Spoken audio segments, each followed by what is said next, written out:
Welcome to the Prospectors Radio Show, the talk show for our community. Please welcome Rich Cooley, Indiana Gold Hunter Dennis Dayton, Kathleen Biffle, and your host, Tim Grimes. All right, everybody, welcome back to another edition of Prospector Radio. I'm your host, Tim Grimes, and joining me tonight, I got the whole crew here. First off, we got Mr. Rich Cooley. How are you, Rich? Pretty good. How's everyone tonight? Doing good, man. What have you been up to since Wednesday, since we talked to you last? Oh, nothing. Just being lazy. I got my pork sausage all figured out. I got it to the right consistency now, so it's rocking. Oh, so it is good. Your maple... Yep. It's like a breakfast maple sausage. Breakfast maple sausage. A Rich Cooley concoction. And it's perfect? Yeah, it's perfect. How much of it do you got? Oh, about 14 pounds. Holy cow, that's a lot of breakfast sausage. You know what? Mm-hmm. Man, do you eat breakfast sausage every day or just on weekends? No, just every once in a while. Oh, okay, so you got... And I figured I'd make up a big batch because I got that half a hog, so that way I could bring some to the outings and stuff, and we'll be good. Yeah, buddy, that'll be nice. The old breakfast sausage and some eggs and potatoes and the potatoes. Oh, I forgot. Or as Kathleen says, the smorgasbord. Yeah, you mix everything together and call it good. You call it smorgasbord. That's camping eggs. So much easier. Oh heck yeah! Instead of having so much separate stuff, just throw it all in one pan. Heck yeah! But it's good, man. So I look forward to trying some of your Maple Madness breakfast sausage. Yep. That's what we'll call it, Maple Madness. I like that. So, what you talking about tonight, Rich? I'm going to talk about prospecting clothes. Prospecting clothes. Your prospecting clothing, yep. Fashion show. Fashion wear? Yeah, Dorth came up with this a couple weeks ago, and I wrote it down, and then I talked to him last night, and he asked what I was doing. I said, I don't know. And he's like, go ahead and do it on the prospecting clothing. I was like, oh, yeah, that was on my list. I forgot all about it. So, hey, if it's on the list, you must cover it. So we're going to have a community talk. Basically, you guys and everybody in the chat room. Okay. They can type stuff in, different stuff they use whenever we cover it, and share the wealth, you know. If you got something you think that's good, speak out. Yeah. I'll talk about my wardrobe. Yeah, there you go. Yeah. I mean, everybody has their own different stuff that they like, I've seen a couple people that has a couple different stuff that I like, and I'll find out what they are. And from there. And what we don't like, right? Yeah, cool. I mean, we'll try not to bash products, but I mean... of course not. If it's something that you don't care about, I guess we can talk about it a little bit. Right, exactly. We're good. That'll be interesting. We've never had that discussion, so that'll be pretty cool. No. So no equipment. But we need to stick to the clothing. We need to stick to the clothing and that'll be good. Not get on other stuff. Right, because we know how our minds wander. Yeah. Hold on, drop my headphones. Yeah, and I know how we can tend to get off topic sometimes. Right, Rich? So basically it's about prospecting clothing. All right, cool. Look forward to it. So you didn't get to work on no equipment this week then because you were just... No, I've been lazy. I'm trying to wait until I get something here so I can get started and decide what I'm going to do. And I might work on a mini high banker, but I'm not really sure yet what I want to do. So. Gotcha. Not sure. So still in the planning process, I presume. Yeah, I haven't really planned on building any other boxes for anybody yet. I don't know. Well, I got to get metal and I got to get a lot of stuff yet, so that's on the back burner. I just want to get ready for dredging season, hopefully get a dredge in the water, see how mine's doing, and go from there. Yeah, true. Now, I'm going to have time later on, then I'll mess with it. But right now, I'm not really worrying about that. Right. You gotta, like you said, this weather, the way it's been, it's just don't know when you're going to get in the water. It's crazy. Yeah. But how is that? And I got a lot of stuff to do before that. Right. So I get some of the stuff done here, so that way when I do go away, then I don't have to worry about it. True. Well, makes sense, brother. Well, I'm glad you made it tonight, and thanks for having me. Thank you for being here. Also joining us, we got Miss Kathleen Biffle. How are you, Kathleen? Hello, everyone. How you feeling? Feeling better. Bet you sound better this week. Yeah, I'm feeling a lot better than what I have been. Mm-hmm. Is it you're feeling better because you're going to be somewhere nice and toasty warm? Yes. Yes, I'm actually looking forward to that. And, you know, we had to, look at our summer clothes and get those out. Oh, yeah. For packing. And then you can put... you can put them up when you come home. Oh, yeah, for Arizona. Yeah, definitely. Yeah. I guess they're having unseasonably warm weather. Really? And it's going to be in the triple digits. What? So this will be... If I can take this, then it's official. We are definitely moving. They're having triple digits in April? Yes. Wow. Interesting. Man. You're going to need your summer clothes. Yes. So I've went out and got a pedicure because I'm going to wear open-toed shoes, you know. Oh, man. Living the dream. I am ready. I bet you are. You sound like it. I can hear the excitement in your voice, knowing you're going to be even though I'll be working, I don't care. Right. So what? It will be warm. When you come out, you won't have to put on a coat and warm your car up or none of that crap. You will just be able to come out and say, gosh, it's a little warm out here today. It's a dry heat. I need to sit in some air conditioning. Man. Compared to what we have been through this winter, oh my goodness. And are still going through. Due. Yeah. Man, enjoy it, Kathleen. Please. I will. Please bring it back with you. You know, that's just do Maybe that. by the time I get back, it'll be warm. I hope so. Yeah, I really do. But the way it's been looking, I'm not going to hold my breath. Because the minute you think it's going to get warm, here it comes the snow again. And the cold and the freezing rain and blah, blah, blah.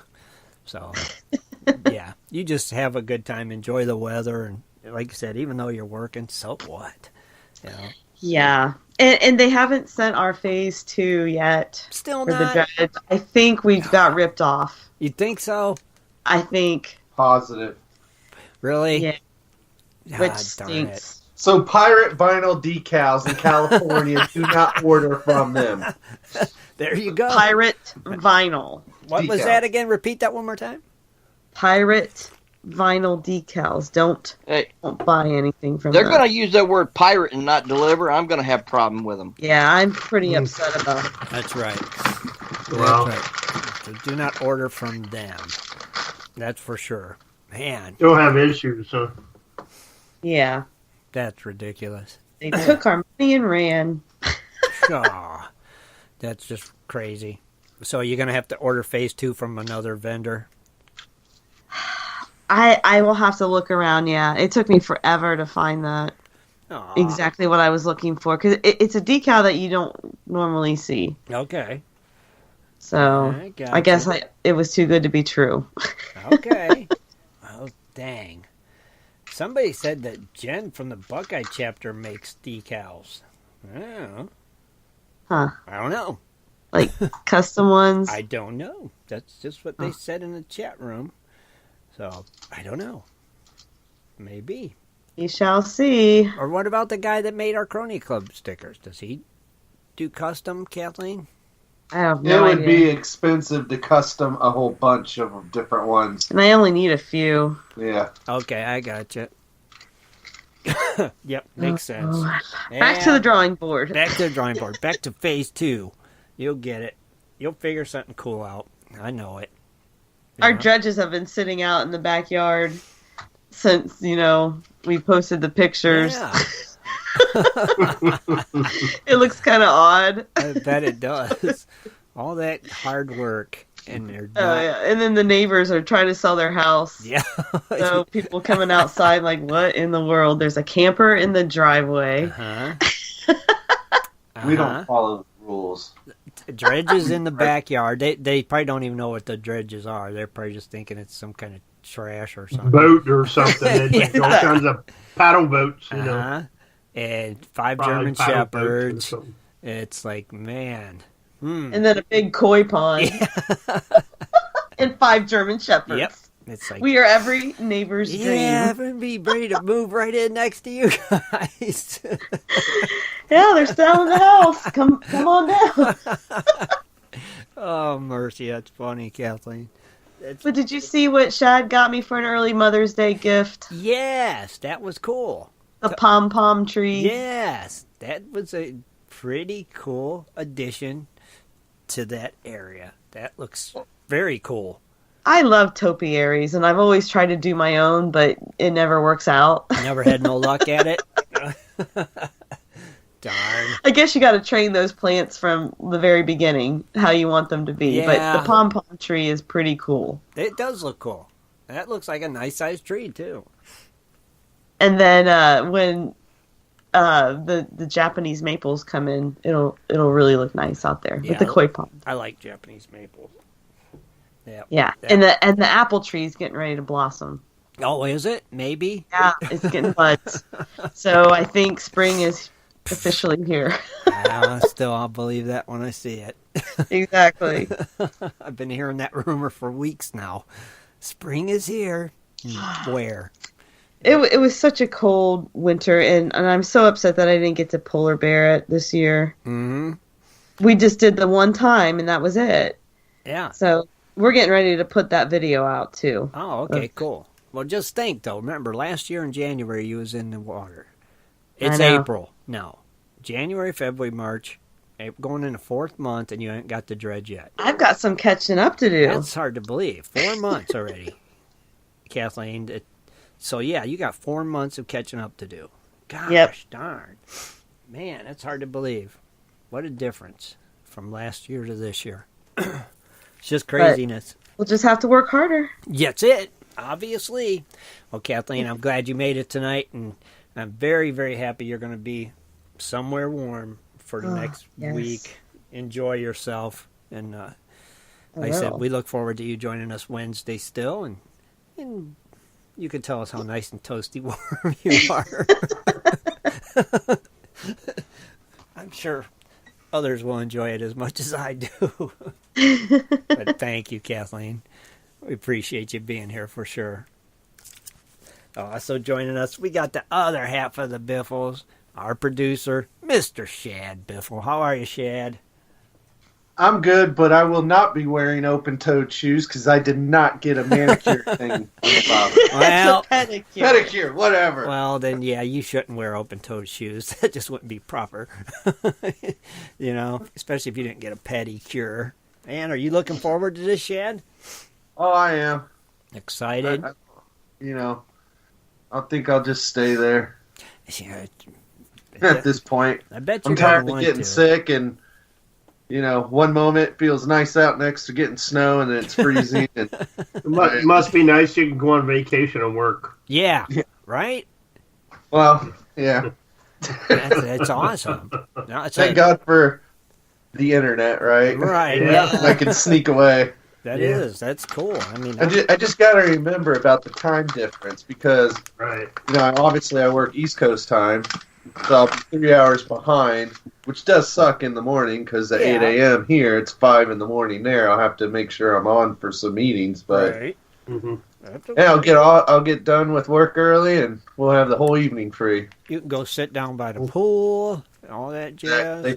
Maybe find Jimbo. Yeah, right. Maybe prank Scott. Yeah. Well, there's going to be a lot of time to get into some shenanigans. Sure, you can get into some mischief during the day while Kathleen's at work. Well, no, they get off of work early, too, there. They go in really early and get off early, so. That's great. That gives you more daytime to enjoy. So it should be. They're smart. They are smart. Obviously, they are smarter than we are here, It must be the warmth and the sunshine just makes you smarter.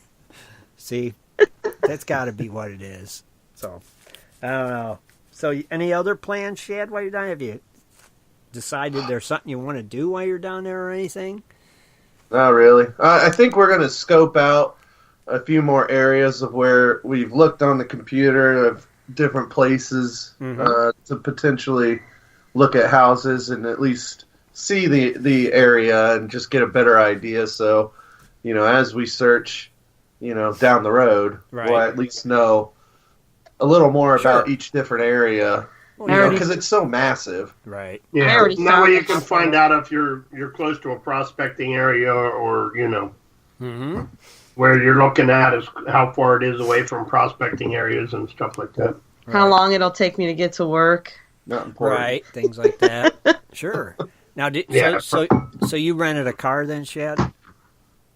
No. I did. Okay. Kathleen, because of work's paying for her trip and hotel, and they also, she gets a rental car just because of the location of the airport to where the offices are. So, yeah. All I had to do is figure out how to get there. So, man, well, sweetness. Just keep getting better. And I don't have to feed her. She gets her own money for food. So I want to live large. That's a win-win. Yeah. It is. It is a win-win. Win. Yep. Win. Have a heck of a bar bill when you're done, probably. But other than that. Man, that is cool, though. So see what kind of mischief you can get into. See if you can prank old Swiftwater somehow. It's got to be something. I think I want some barbecue. You want some barbecue? We'll have to. We'll find it. Yeah, you got to try it at least once, Yeah. And make sure lots of video. Get a critique, yeah. That's the main thing. Fun with that Welcome to Swiftwater Barbecue. Yeah. Come eat at the home of Swiftwater Barbecue. We'll walk in, he'll have a pig hat on his head. We'll find out he's actually the guy. He's not the manager. He's out on the curb in a pig costume to get inside. Spinning a sign. He's cleaning tables and bussing tables. Waving at people as they drive by. Yeah, they're beeping at him. He's spinning a sign, wearing that pig costume. Sign spinner. Welcome to Swiftwater Barbecue. Yeah, that's Scott. And I still picture him wearing one of them hairnets on his beard. That's all I could see. God, if you're listening, we love you. Because he don't have much hair on top of his head. They wouldn't make him wear one there, so he'd have to just wear that one for his beard. I thought I seen a picture on Facebook where he shaved his beard off. Oh, that was again, 2 years. Sure. That was 2 years ago. That was 2 years ago? That was a memory one. That was one of his on this day memory things, yeah. So, if he don't have one on, Shad, insist that he puts one on. Tell him you're offended by it. He needs to go. Oh, well. I might find a hair on my That's barbecue. right. You might find a beard hair in there. I want a free meal, mister. Put this on. Put this hairnet on. Thank you. On your beard. And we're good. I won't complain to the management. That'll work. Awesome. Well, Shad, what else is going on, brother? Well, as everyone knows, we have 5 German Shepherds. Mm-hmm. And every now and then, they get a little possessive over us. Mm-hmm. But try to keep the others away. So that happened this evening, and we had to separate and punish one by putting her in a crate for, timeout. Uh-oh. Yeah. For the behavior. Timeout. So then we took him out right before, getting on to the site for the show tonight. Uh-huh. And I'm like, sometimes these dogs drive me nuts, right? Uh-huh. They're embarrassing sometimes. We're looking at the koi pond, like, our dogs are driving me nuts. The koi's not coming out. Way to go. But as I was looking, I looked at a couple houses down at their backyard. They have, what is this, small collie type dog? It's a border collie. Border collie. And then they have this giant black and white St. Bernard that's beautiful. Mm-hmm. And I just look in their yard, and the dogs are out. All of a sudden, I see this little border collie, they're both male dogs, humping the St. Bernard's face, right? And I just start cracking up. I said, Kathleen, you got to look over there. She sees this. And, of course, right after she looked, he stopped. And then I'm like, that's funny. That makes, not so bad. But that wasn't even the point. I lost it. Right after he stopped, he looked at the St. Bernard, lifts his leg up, and pees all over the dog's head. He just sits there. The dog doesn't even move. He just lays his head back down on the ground. And I'm like, okay, our dogs aren't so bad. Yeah, right. All. Yeah, right. See? You got good dogs, obviously. Oh, yeah, that was a funny thing to see right before the show. That makes you feel pretty good. At least our dogs aren't peeing on each other. That's right. This is true. I mean, gosh, so life is not that bad.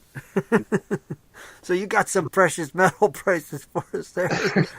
I do. Oh. And gold has moved up $2 to $1,334. Okay. Wow. Silver has dived by a penny Oh. to $16.35. Phew.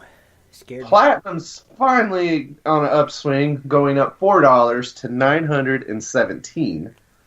Palladium, though, has gone down $2 and is at $900 even. Dang. Okay, well, gold's at least doing something. Silver, silver is silver, I guess. So, I don't know.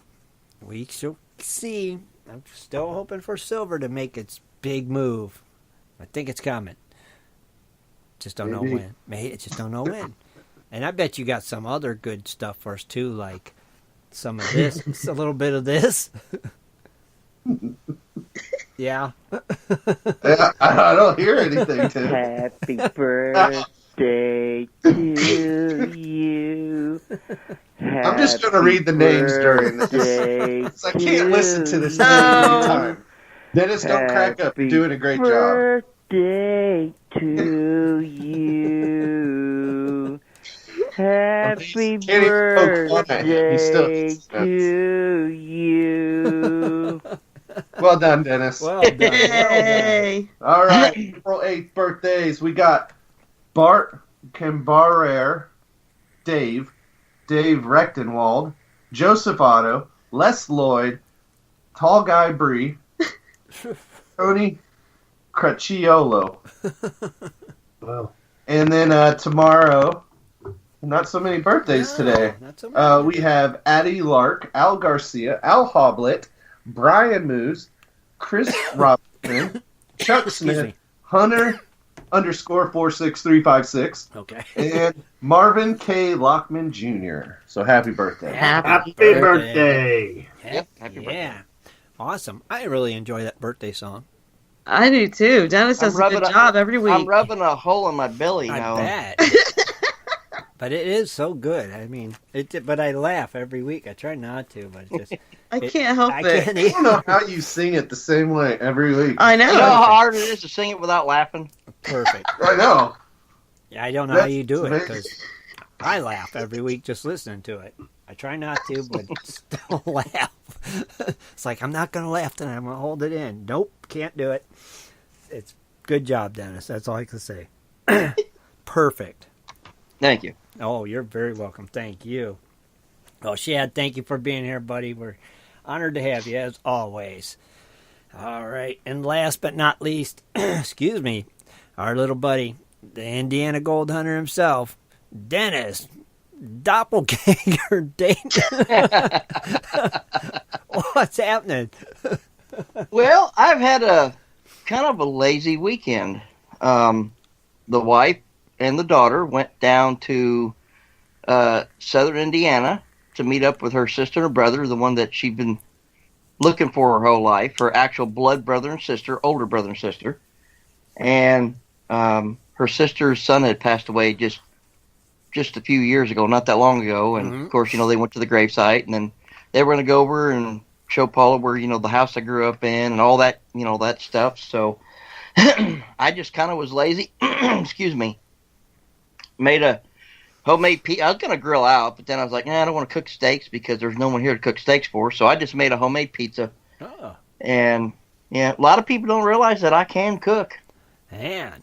I didn't pretty think good you at eat it, steak anyway. I don't eat steak, but Well, I cook it. The wife and all the rest of them, they love it. I mean, I can actually, I'm a pretty good cook. Well, I don't do it a whole lot, but man, I can cook. Anyway, I just got bored. It was like in the 20s, in the upper 20s in the morning, and it would be like late afternoon. It would get up into the upper 40s, right. and it would be nice, but it was just like, I'm not going to get in the water. So I just started tinkering. I went over to the man cave and just piddling around there for a little bit. And I thought, I'm going to go through my trailer. So I get in my trailer and I start trying to rearrange some stuff. And I found 2 buckets of material. And I started scratching my head. I'm like, oh, no, not again. Yep. But then I remembered that those buckets was from when I went to a little piece of paradise over on Jonathan's place on one of his claims. Right. So I got everything out. I got everything set up. Put clean water in it for Rich, and yeah, I love that. And I can't say it enough. But I run that material through that Dream Mat, and I absolutely love that Dream Mat. Cool. That just and yeah, the guy got some really nice gold out of it. So I, of course, got it recorded, and I haven't uploaded it yet. I'll probably do that tonight or tomorrow. Okay. That's cool. Yeah. So now all my buckets are gone. I thought all my buckets were gone in the last You positive? video. Positively, they're all gone. Yeah. Oh Okay. yeah, because I was, there's no buckets full around the trailer and none over at the man cave. And like I said, when I went in the trailer, and I went, well, crap, there's 2 buckets. And then I started thinking, oh, where did these come from? But then I was like, oh, I remember. Well, I didn't know you ran them today. Yeah. Okay. Yeah. Nice. So how was the gold in them? Good. Oh yeah. But so you're good. No buckets. You got to start getting more then, right? Oh, I have. Yeah. Now I absolutely have 0 buckets. Zero. I mean, 0, none. So now, You got a lot of empty buckets. Yeah. oh boy, do I! So now it's time. I have a bunch of empty buckets. So now you got to start doing what you said you was going to do a while back, getting your 5 a day. Was that what it was? 5 a week. 5 a week. My bad. Yeah. Yeah. So you're going to start doing that now, right? Yeah. Well, I mean, it's as long as it, Right. Understand when it's a little bit warmer. Yeah, but right. But you're going to start getting that and refilling them all and getting them ready for next winter. oh yeah, I'm definitely going to have hopefully a lot of things different in my man cave by the time winter gets here, and have like a water park inside. Mm-hmm. Oh, well, that's cool. Now I'm going to go back a little bit, and I want you to tell me a little bit about this pizza. Did it say, it's not delivery, it's DiGiorno's, or did No. or I took mixed it up, added water, let my dough rise, and then I threw cheese on it, and I went and of course got some sauce and threw some pizza sauce on it and baked it and how was made it a deep pan pizza. I let the dough rise pretty good, Oh, okay. or a thick pan, deep pan, whatever you want to call Deep dish. it. Deep dish. There we go. Deep dish, Dennis. Yeah, I took a picture when it was done. I need to post a picture. All right, well, post a picture so we can see your homemade deep dish pizza. Let's see, I thought you might have had a frozen DiGiorno's. No. My daughter, she loves. I mean, she's all the time. Dad, will you make me a pizza? Oh. So, yeah. So Dennis is the pizza man. Maybe you should open a pizza shop, Dennis. Nah, I don't want to mess with that. No. But then you can wear a cool hat like Swiftwater. That's right. Yeah. And a cool I have to beard. wear a hairnet and a beard cool net. beard. Yeah, you need like a brick oven and everything, Oh, yeah. Hey, pretty cool, Dennis. So you. I mean, if I was to open, that'd be the perfect thing, Rich. It's if you was to open up a pizza shop, getting you one of those brick ovens. That's the best way to. Definitely. A lot faster, high heat, real quick, And it tastes so much better. Yeah, like 6 Oh, minutes man. to make. And Ew, Yeah. Fancy schmancy. I just like those frozen DiGiorno's. I enjoy them. I think they're quite good when it comes to pizza. Yeah, I like making them. I like homemade. Yeah, the wife does too, but I like them DiGiorno's. It's just me. I'm weird, I guess. But Dennis, thank you, brother, for being here, man. Hey, that was no problem. Oh, how have you been, Tim? Oh, How's things going with I've you? been on your kind of end? like Rich. I've just been like, I worked on my taxes. Yay. Oh boy, Fun. I gotta still do mine. It's fun. Oh, God. It seems like every time I start working on them, trying to concentrate, somebody call or something, I'm like, really? I can't get What do we have? Till the 15th to get them done or something like that? 17th. 17th, okay. Yeah. But it's like, come on. I just want to get these done. I got so much to do to figure out and stuff. It's crazy. And I'm just So like, you haven't been out yet? Or you got out? Or No. It's too darn cold for me. Man. I don't even want to go outside much. Let's go to near any water. You know how I know. am. I know. That probably starting after tomorrow, when I get up and it's in the 20s, I'll be probably Kathleen and Shad's ears will be burning. Mm-hmm. You know, Probably. nice warm weather, and I'm waking up freezing. And Yeah, I a few think cuss you're words probably come out. Probably. Cussing Chad and Kathleen. And right. Probably. I'm sure I might have a few select ones myself.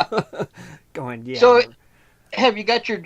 Are you still working on your dredge? Or are you still on stage 2? I'm stage I'm 1. still Where on were stage. you at? I'm still on stage 2. I didn't have time to do nothing to it this weekend. That's why I said I wanted to, but I just didn't have time because of the other, adult priority thing to do my taxes. But I wanted to work on my floats because I got a plan for them, and I'm like, okay, that's gonna, if I want to get it done. And now I got to paint the bathroom, so it's like, I don't know, when am I going to have time to do anything? Oh, yeah. It just makes Well, me it's crazy. coming along slowly but surely then, right? Oh, yeah. When's our deadline, Kathleen? 26th of May. Okay, I got enough time to finish. Okay, definitely. I'll get it You done. got a little bit of time left. Yeah. If I don't get it this weekend, maybe next weekend.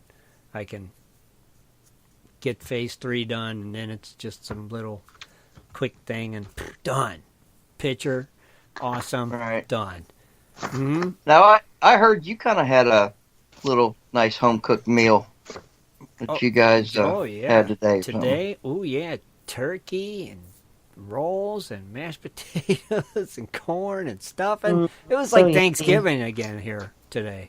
Man, was it a big turkey? Like you had like a big full turkey? Or? It was big. I mean, it was really big turkey. It was bigger than the one we had for Easter. And I'm like, wow, okay. And there's only 3 of us this time. There was like 14 of us at Easter time. And it's like, this is odd, but I'm rolling with it. I'll eat it. I don't care. It's turkey. Yeah, cold turkey's good too. Everybody loves turkey, so you can't ever go wrong. Put it in the oven and wait a few hours, and you're eating good, man. And then you can take it to work all week. And, I know. It's the meal that keeps on giving. It does. Yes. It keeps on giving all week. Yes, it does. The only thing she forgot was her gravy, so it's like, that's okay. I don't need no gravy. Now, do you like the dark or the white meat? White meat. I'm a dark meat guy. Do you really? Yeah, I like dark meat. I like the dark meat. None of us do. None of us. And you probably like duck, Dennis. Oh, yeah, I bet he would, yeah. If you like dark meat, he'd probably like duck. Yeah. Mm-hmm. So, no, the old turkey legs just usually wind up in the scrap pile. Dang, because the white meat's just too dry, It's just... Oh, no, it's... I mean, I'll eat it. Like anything. Yeah, I'll eat it if that's the only thing that's left, and that is the only thing that's left, but... Yeah, I like dark meat. Oh, no. The white meat. Ooh, it's so good. It was good. Because that dark is so moist. See? You think it is? You think it is, Dennis? Oh, yeah. Oh, man. Gotta have the moist. Oh, yeah, you got that moist stuff. I fried pork chops in the oven tonight, and it was moist. Moist pork chops? There's nothing better than moist pork chops. Yeah. That's like that. Unless you make a moist cake to go with the moist pork chops. And then you're living. We're all pretty moist here in the East. Yeah. You're right. Oh, Lordy. I love it. Little inside joke there. Oh, yeah. Yeah. If the Bogans are listening, I know Mita's probably like, oh, no, I hate that word. She hates it, too. She hates the word moist. Oh, now we know. Gives us more ammo, Dennis, don't it? Oh, yeah. When you know something somebody hates, it's just like, perfect. Thank you very much for the ammunition. And we learned that about Mita at the Crony Club outing. So Well, those are a lot of fun. If we have one in your area, you gotta come. Heck yeah. Well, how did the topic of moistness come up, Kathleen? Was it because all the rain we was getting in the ground was so moist? Yeah, it's really pretty moist here in Ohio. funny how that word would come up in a conversation. Just things that make you wonder. I don't know. So now Things we know. that make you go, Yeah, definitely makes you go, moist. Moist. I don't know. Kind of interesting now. Kind of like saying it, actually. Now. Oh, I better move on. I'm losing my mind. Oh, Dennis. David Bogan said that Mita is listening and she's heard the word moist. Moist. She's complaining, I guess. Oh, man. All right, back on the topic. All right. Oh, Well, God. He just went everywhere. well, Dennis, thank you for being here, buddy. Oh. You got any Snapple real facts for us tonight? Actually, you know what was really cool? What's that? And I gotta find it here. I know he sent it to me. I'm gonna type it in real quick. Corey actually sent me one, and it was a good one. Oh, I was really proud of him on that one. And okay, where's it at? Where's it at, Corey? There we go. All right, I do have one. Here we go. This is real fact number 1354. Did you know that you are always looking at your nose? Your brain just chooses to ignore it. Really? I believe that. Huh. Yep. Even mine, it's flat. I could still see Yeah, it. I see mine. Huh. I never thought of that, though, Dennis, but I guess it kind of makes sense. I'm trying to come over here and get a couple more of these, see if these are the ones that there was another good one that I had. No, I said that one already. Man, I can't believe that. I should have threw that one away. Yeah, you should have if you already read I it. said that one. Do you still have a big bucket full of Yeah, them? where'd the big Oh, bucket yeah. go? Where's your bucket at? I don't know. The wife moves it around He down doesn't the have any outside. more buckets, remember? Oh, that's right. His buckets are empty. No, I had another. Oh, that drives me crazy. Because there was another really good one that I was going to have. Well, I'll tell you what. We'll carry on All while right. while Rich does his thing, or you do commercial, All right. whatever you're Yeah. doing. I will wait till after Rich is done, and I will have a couple more of the Snapple facts. Well, all right. Well, what we're going to do, we're going to take a quick break. When we come back, we'll be back with Rich Cooley and Cooley's Corner. We'll be right back, everybody.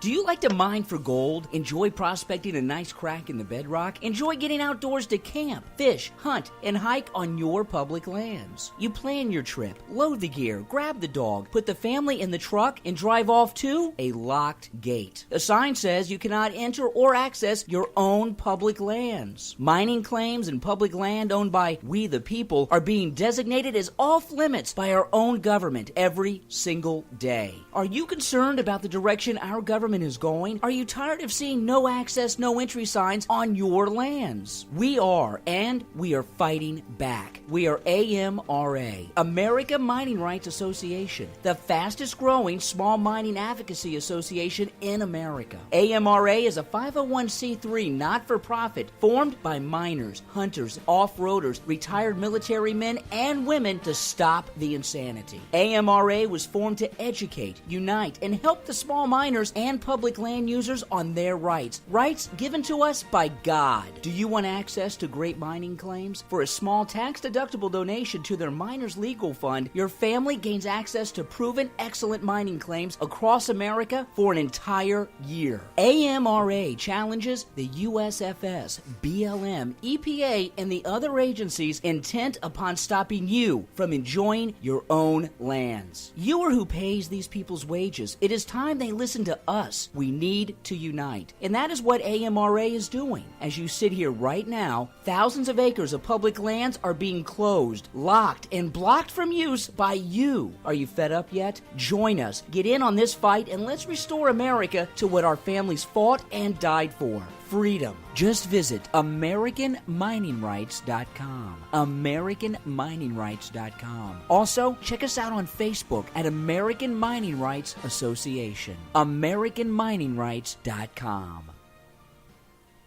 Just stopped by on my way home to show you all my gold. you've been digging into some Jimbo's Gold pay dirt. Yeah, Jimbo's Gold made me a hero. Huh? Got an amazing idea and supplies on sale from Jimbo's website. With bad weather, bored kids, and stressed wife, I threw a panning party for the kids and their friends. All the moms got a break, kids had a blast. Hero. Happy kids, happy wife, great gold. That's why Jimbo's Gold is always my first choice. Did you teach panning or share your prospecting knowledge? Then you are our hero. Tell us your story for a chance to receive a hero's reward at www.jimbosgold.com/hero. Welcome to Cooley's Corner. Join Rich Cooley as he talks about equipment, new products, and so much more for all us prospectors and treasure hunters. Here's Rich. Good evening, everyone. Welcome to Cooley's Corner. Tonight we're going to talk about prospecting clothing.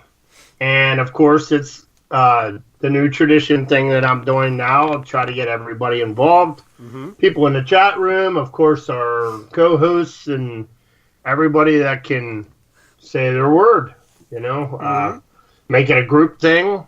Basically, the first thing I want to talk about is gloves, I guess. Okay. What does everybody use for gloves? I'm basically just use everything I can find at the time, like mechanic gloves, and if it's winter time, then I try to do something of the chemical rubber slip-on ones that go up to your shoulders. Right. Those are the kind of things that I use. I like the mechanic gloves, actually, Rich. What are they like? Yeah, that's what I used 3 to. pairs for, I don't know, $7-8. I just like them. They hold up pretty good, and I think they're reasonable, and I just like them. They're comfortable and everything. So, what do you use, Dennis?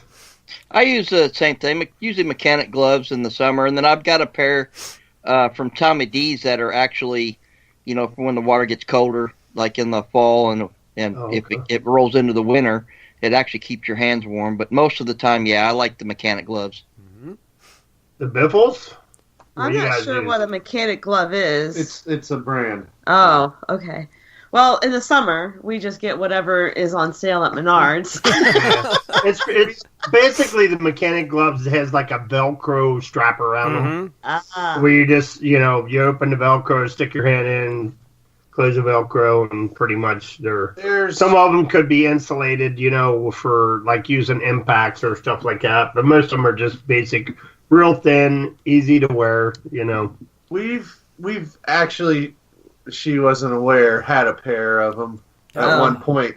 But given some of the places we went to with the sharp rocks where, trying to pull them out, it's hard packed. All the metal. All the fingertips would just wear out. Yeah, you can wear a pair of them out, in 1 or 2 days if you're actually digging in the rocks and all that stuff. Yeah, you can go through the fingers real quick. Now, I know you guys did something. Did you dip them or something? Those are our winter ones that we did. Dip them in the marine adhesive sealant. Marine adhesive. Yeah. Now, I haven't thought. I may actually try that on a cheap pair for the summer to see if it helps. Mm-hmm. But one thing we both noticed for wintertime, when we dipped them in and put them in, our fingers would get cold really fast. Really? It wasn't working as far as how the wetsuit gloves are designed. Mm-hmm. So what I did, thinking, and the water's still pretty daggone cold, so when we go out, I did get, just to try this out, a really thin wetsuit liner glove that's like 1 millimeter thick. Put them on first and then put those other gloves, because I've also noticed from the shows, but also other forums for people who prospect and dredge in cold weather or their water, they actually have 2 layers of gloves on, and then the outer one's the one they dip, which is actually for that purpose, just because the fingers would get so cold. It just doesn't, the wetsuit material, when you put that stuff on there, it defeats the purpose of how it works. It doesn't keep you warm. Yeah. Mm-hmm. Right. Well, I know somebody in the chat room put up Bear gloves. I just looked on the site. They're like 3 millimeter, 5 millimeter. It must be the brand name, BARE.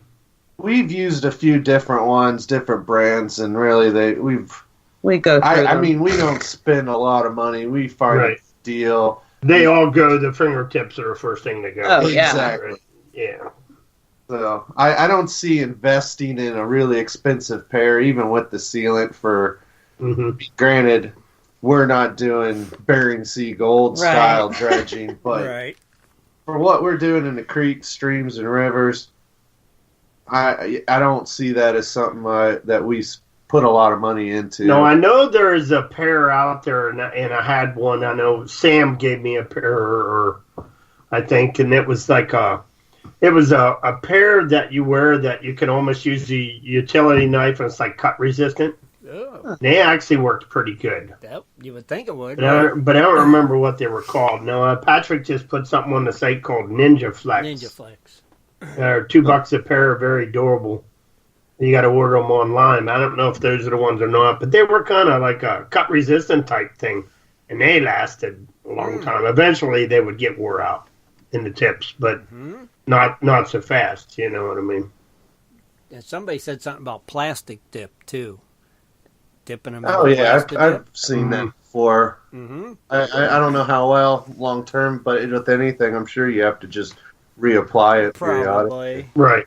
Because that marine sealant stuff, it is great, but man, it is a pain to get on there and dry. I mean, we had them on our dining table, like on like little spray cans, each one with like dowel rods in between to keep the fingers apart for, so it'd dry.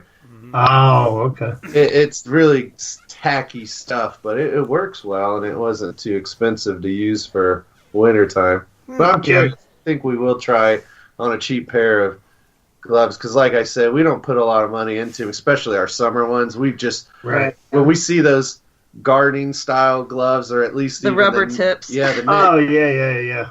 My wife gets them for work all the time. So. Yeah. $1 or $2 for a weekend. Yeah. That's all yeah, throwaway jobbies. Yeah, I got you. They're disposable, basically. Yeah. Because you destroy them quick. Oh, yeah. Yeah, real quick. I get these emails from this one glove company all the time. They're Armor something gloves. And they're supposed to be, like, indestructible. On the backs of them, it's got, like, almost like a plastic. So, like, if a rock fell, it protects your hands and all that jazz. But they're, like, $50 a pair. And it's like, who's going to pay $50 for a pair of gloves? I just can't do it. I'm cheap. 3 pairs for $10 seems expensive when you're used to. If I was doing this for a living and I was pulling ounces out. Yeah, okay, right. Then it'd be like, hey, gloves are on me, everybody. I'd be buying them for everybody. But we're not. I look at them stupid jersey gloves that are 50 cents or something. Yeah, it's like, cause you get like, my gosh, $50. You buy 50 pairs of gloves. That'll last you like forever. Oh yeah, definitely. Years. I mean, they look great because, like like Rich said, you can't cut them. They're supposedly like indestructible, and they protect your hands from rocks and things like that nature. So maybe they're worth $50, but I don't know. I'd have to like try them and go, oh, these are like the greatest gloves ever made. They don't wear out, and look at how nice they are. But other than that, no, give me the cheap gloves, definitely. I would like to take somebody to a place where we know that just chews our gloves up and say, all right, get at it this weekend. Let's see how those perform, Yeah, good point. Yep. And then maybe it'd be something that we could later invest in. But I'm the same way. It's hard to part with that much money just for gloves for them to go out in a weekend. Yeah, and they say, oh, you're not going to wear them out, and you go out and you wear them out the first day. They got holes in the fingers, and you're like, really? Now, do they stamp a guarantee on the box? I don't know. I will find out, though, because that's true. And I agree with you. I think they should try them in the situation that we use them in, to where you eat up a pair of gloves. And then are they indestructible to that? Or are they just indestructible to working on a car? Turning a wrench. Yeah, they might be indestructible, but pulling rocks and stuff all day, I don't know. $50. I think Prospectors are a lot harder on gloves than anybody else. I think so too. And any other profession. I agree. Now, when we're dry washing, we like the leather ones or the those are good. cowhide type of ones. Yeah. Okay. Those work really well. They're kind of like gray, kind of grayish color with a little bit of red in it. Yeah. Yeah. Those are good cheap ones, and then we even got a little like better ones, but they're perfect. I mean, for the jagged rocks, all the other stuff you come across, and then what Donald Knox said, you want to wear gloves. You don't want to grab a metal handle on a bucket or something in the middle of 100-degree temperature. Yeah. Or get bit by a scorpion. Yeah, too. Yeah. True. So, yeah, leather gloves would be important. See, somebody else said they can't find gloves that work well. It's just obviously an issue. Gloves are an issue. Right. And it's an important piece of gear to have.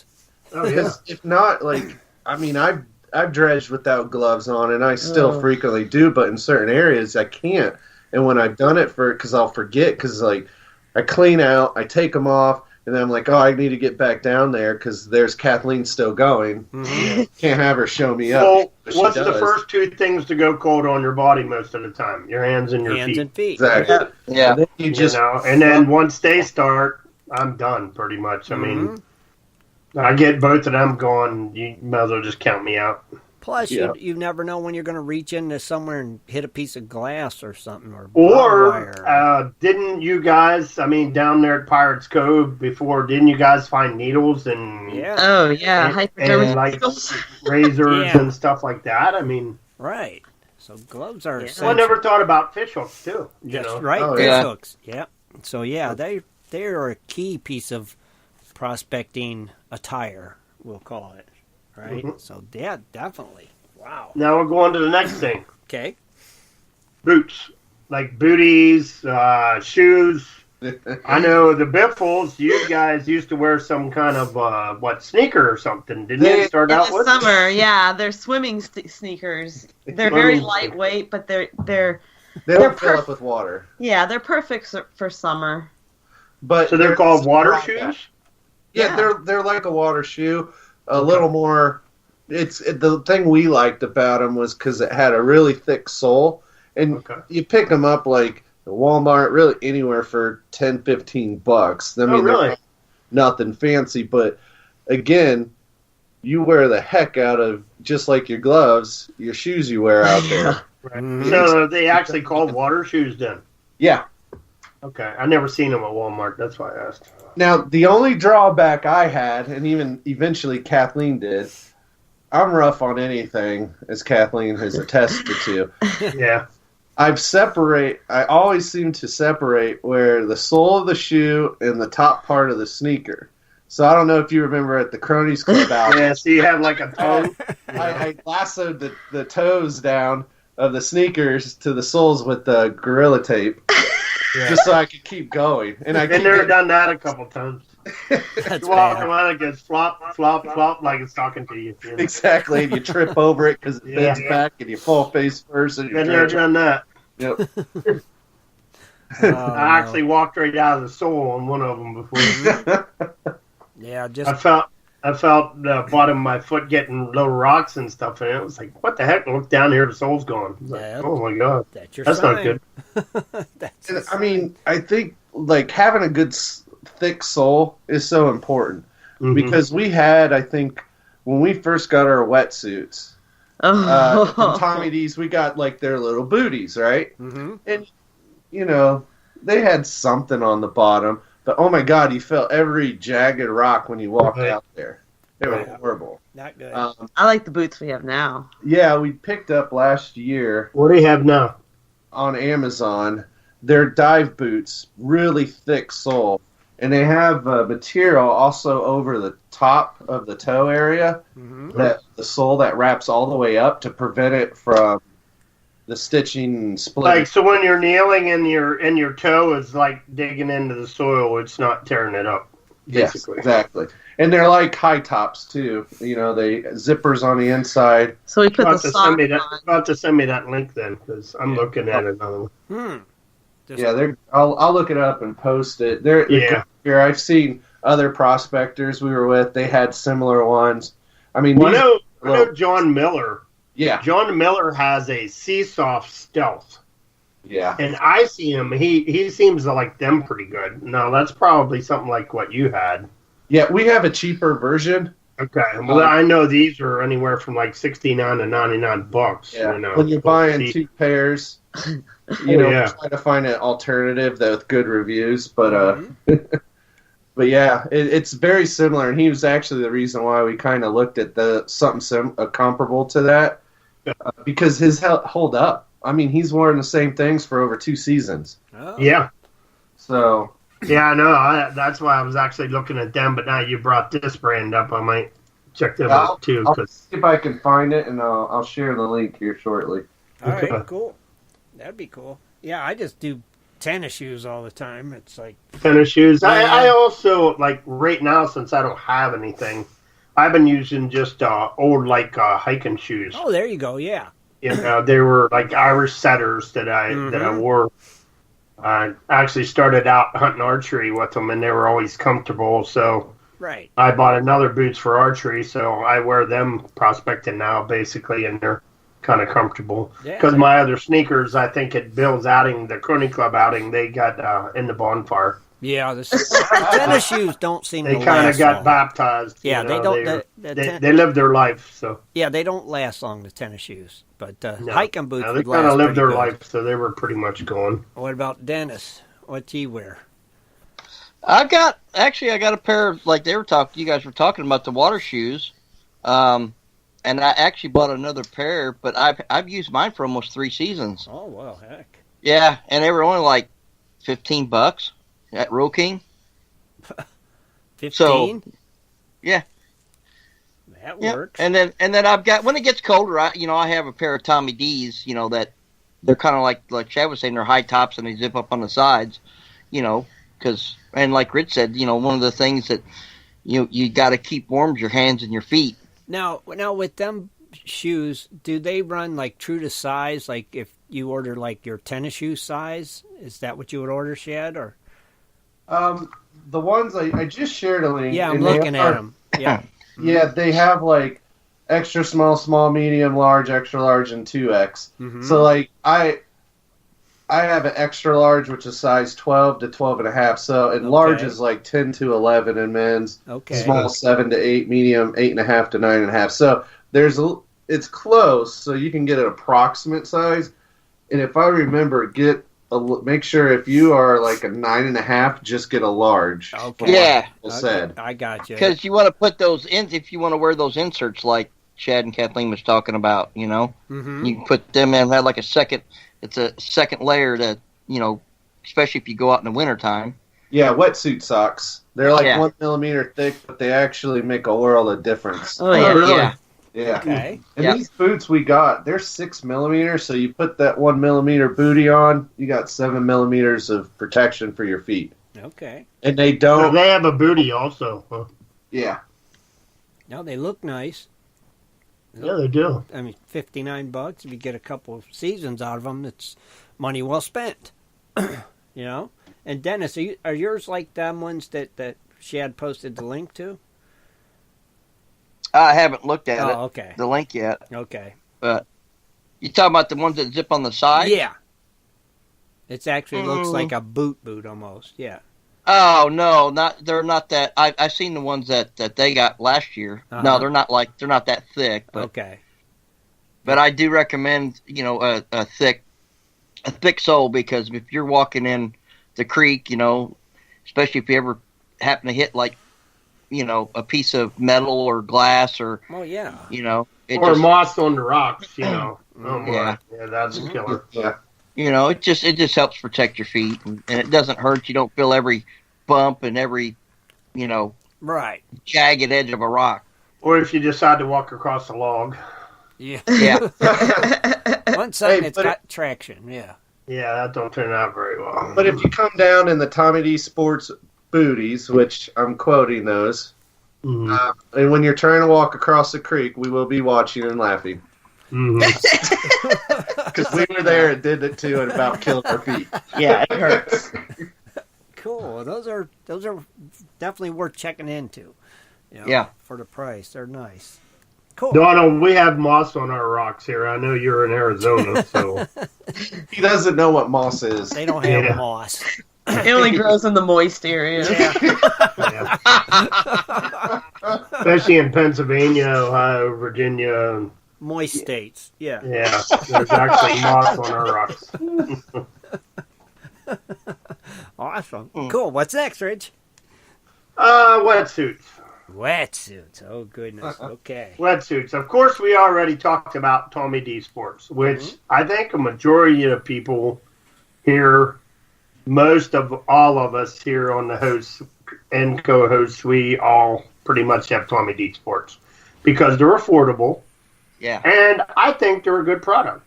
I mean, I've had mine now for probably 3 years. Now, I prefer, for me, the Farmer John's. Mm-hmm. And the reason why I do is because I like the ability to be able to take one set off and have the other set on. Right. Like the ones that go from your ankles all the way up to your chest that look like kind of chest waders. They have a strap going across the suspenders. That's the one set. And then the other set is your long sleeves that goes down below your knees. That's the other set. That's the two-piece called Farmer John's. Mm-hmm. I like them because, like, in the summertime, I'll just wear the bottom half with my legs all the way down and keep my upper part, sure. So it ain't so hot. Mm-hmm. And then come wintertime, I actually put both of them on, and then I'll wear chest waders or something also, depending on, if we're not diving or anything like that. Right. Like when I went to Indiana that time when they had 32 degrees outside and the water was freezing, I pretty much had my wetsuit on underneath my chest waders, and that kept me real warm. I didn't need a jacket. I didn't need anything. I just needed my feet and my hands got cold. But other than that, my body was warm. Interesting. Okay. What do you use, Tim? Mine isn't as fancy as you guys is. I just have that one I bought when we went to Alabama that time. I think it's more like a summer type wetsuit, the one piece deal.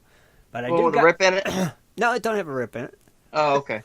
But then I do got ones John sent me some, and it's I haven't got to try them yet. I ain't sure exactly what they are, but one's like the shorter leg version's got, what I'm talking about, Rich? It's like darn it.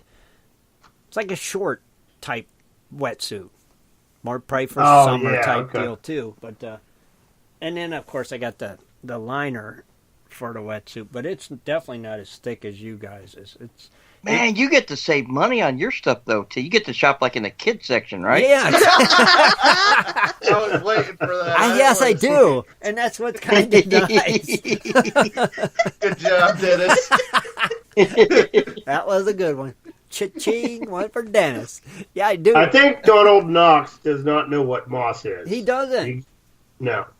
He does not. You got an easy definition for him? It's basically like grass on the rocks. Yeah. I mean, it's moist grass. Grass with a perm. Yeah. On the rocks.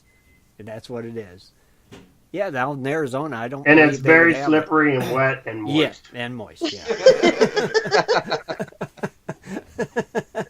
Yes, it is.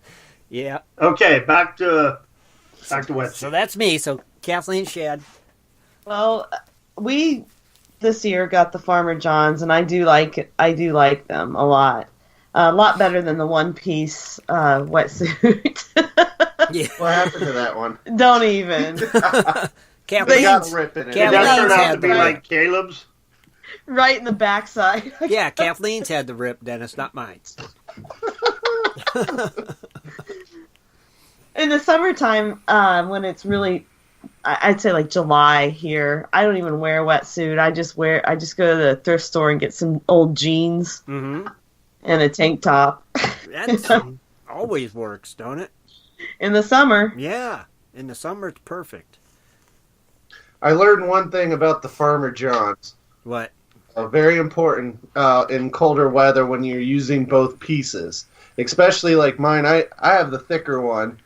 I think it's 7 millimeter, so that's like 14 millimeters on my core. Right. For when it's really cold. After you put the first one on, and then you put the over, which is like kind of like the shorts part, and the arms, the second attachment, you will trap air in between those 2 layers of wetsuits. Okay. You will then go down into your dredge hole, and you will just float, and you can't sink. Really? So you got to make sure you let water in between the 2 layers, then zip it up to take away, to make sure you don't have any air trapping, or else you're like a little wearing arm floaties in a turtle, and you got your butt sticking out of the water, and you can't get your dredge nozzle into the bottom. Blow up. Yeah. It's comical to watch Shad. It would be funny. He becomes very buoyant. I got so bad. It was chilly. It wasn't like the polar bear dredging, but it was cold out. I got so mad. I just took off that second layer and just got really, arms were freezing cold. But I couldn't figure it out until later somebody told me that I think it was on our site here. That you got it. That Figure it out, share that in case it gets the phone with you. So you basically got to burp your suit to get that air out. Yeah, there you go. I got you. All right, that makes sense. Dennis, you got the purple monster, right? Mm-hmm. Yeah, suit. I don't like the one piece. I'm wanting to go with the 2-piece suit. I mean, you basically, when it's nice outside, I'm just wearing jeans and a shirt. I don't really like to wear a wetsuit, especially if I'm not going to be diving. Right. And it's nice out. I just throw on, jeans and a shirt. But, of course, and when it does get colder, I'm not going with a one-piece again, because when I get in that thing, I cannot get out of it. Well, I didn't realize it till I saw Chad and Kathleen. They had that thing they put on before they get in a wetsuit, the way they can slide in and out. Yeah. Man, when that thing stuck to my skin, when that thing stuck to my skin, I could not get out of my wetsuit unless someone was there helping me, and now that drives me crazy. Right. So why don't you have the skins? What brings us to that? They're called rash guards. Yeah. Skins. That's what I want. A lot of people wear them. Mm-hmm. I love them because, like Thomas said in the chat room, it makes it a lot easier to get in and out of your wetsuit. Oh, yeah. Plus, it gives you that extra warmth. Mm-hmm. It actually traps your body heat in, and it actually does help. Sure. So you got that extra layer, a real thin layer, and all they are, if somebody doesn't know what rash guards are, it's basically like a thermal underwear, just basically, but really, really thin material. And it's silky feeling, right? Yeah. Yeah. It's like a silk feeling, and they're very stretchable, and they go on real easy. They have a boot strap down at the bottom of them to hold them on your ankles. Mm-hmm. And basically, when you put your foot in, you're putting it into like a stirrup type, and that gives you something to hold on to while you're pulling it up your leg to put them on. Yeah. And once you have them on, then you can just take your wetsuit and they slide right in the wetsuit and they slide right out of the wetsuit. Yeah, they work great. They definitely do. Yeah, I know. I have the camouflage ones. I don't know if what else other colors they carry them in. Mine's all black. my set is all camouflage. Yeah, mine's black. Ours are black. Mine too. Yours Matches are my black. wetsuit. Okay. Speaking of colors, why are wetsuits the craziest colors? I don't know. I don't know, but when I get mine, I look like Barney. Oh, yeah, definitely. What man wants a black wetsuit with half of it in purple? Yeah. For that size. I mean, come on. I love you. Yeah. You love me. Yeah, that's what I look like in mine. It's purple. Yeah, Look, there's we took Barney. pictures of you Why'd you before. go with Yeah. purple, Dennis, when you bought that? Why did you pick purple? They probably didn't have blue. No, It was well, probably that's the what. size and the price at the time of what they had in Yeah, stock. because I got that off of Matt Kelly when I went to Idaho for that okay. Rumble at the River. Okay. Oh, okay. Okay. I actually traded some equipment for it. So Okay. I had an extra weight belt, and he had a 2X Barney suit. So, Okay. and I didn't think nothing of it until after I put it on, and everybody started calling me Barney. I'm like, really? And then I saw myself in it. Someone took a picture. I'm like, oh my god, I do look Yeah. like Barney. Yeah. In an extra short too, probably. Well, that was actually bigger than you, wasn't it? But yeah, Yeah, that one's a little bit bigger. And that's another thing I want to talk about. Back on the wetsuits. Like on Tommy D Sports, they pretty much, the sizes are pretty daggone close. Like when I ordered mine, I don't remember actually what size was, but I actually went one step up, and I probably shouldn't have because mine's just a little bit loose. Now, you don't want them tight, but you want them snug.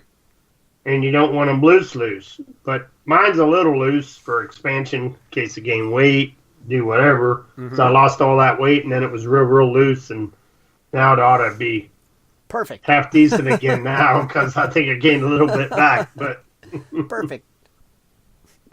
But yeah, a lot of people really say you got to watch your sizes. But I know on Tommy D's they're pretty daggone close. At least mine was. So, Rich, you're right. A lot of it has to do with like your measurements, and the biggest part, of course, is like your chest measurement and your neck. And your neck. I had a problem with the neck because they didn't have that size, and I actually had to call them and say, "Look, these are my measurements. What do you suggest?"